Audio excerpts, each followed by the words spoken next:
Hello guys! Welcome back sa Elexhub channel. Nandito na tayo ngayon sa part 3 ng ating self-balancing robot series. Kung di nyo pa napapanood ang part 1 at part 2, balikan nyo muna yon para masundan nyo yung buong journey mula sa hardware setup and assembly hanggang sa coding and schematic ng robot. So, simulan na natin. Bago tayo mag-tune ng PID, kailangan muna natin i-calibrate ng tama ang sensor para accurate ang readings ng robot. So, narito ang simpleng calibration. Una, i-open ang calibration code sa Arduino IDE. Then, upload the calibration sketch sa Arduino Uno.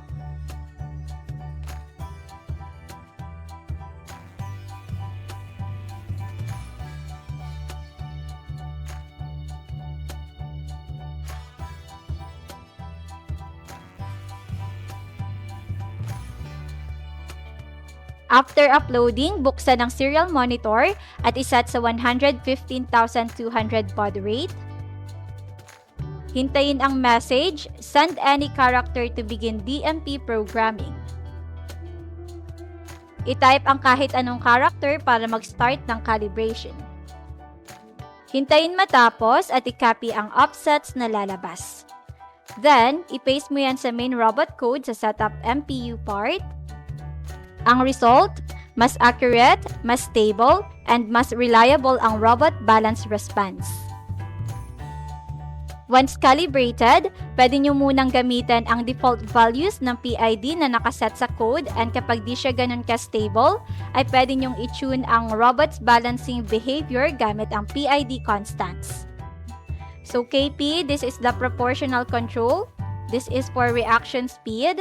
KI, integral, correcting drift or consistent error. KD, derivative, pampakalma or smoother response. Tips, masyado bang nag-overshoot or jittery ang robot? Then bawasan ang KP and dagdagan ang KD. Habang naka-on ang robot, i-adjust mo ang set point pitch angle offset kung may slight forward-backward drift kahit steady. Try values between -3 to +3 para mahanap ang tamang vertical point.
And that's all guys for last part of our project. Na-cover natin ang MPU 6050 calibration, PID tuning, and how everything works together para sa real-time balancing ng ating robot. Kung nakatulong ang episode na to, don't forget to like, comment, and subscribe para updated kayo sa mga bagong tutorials. This is Elexhub, powering up your projects. Kita-kits sa next video.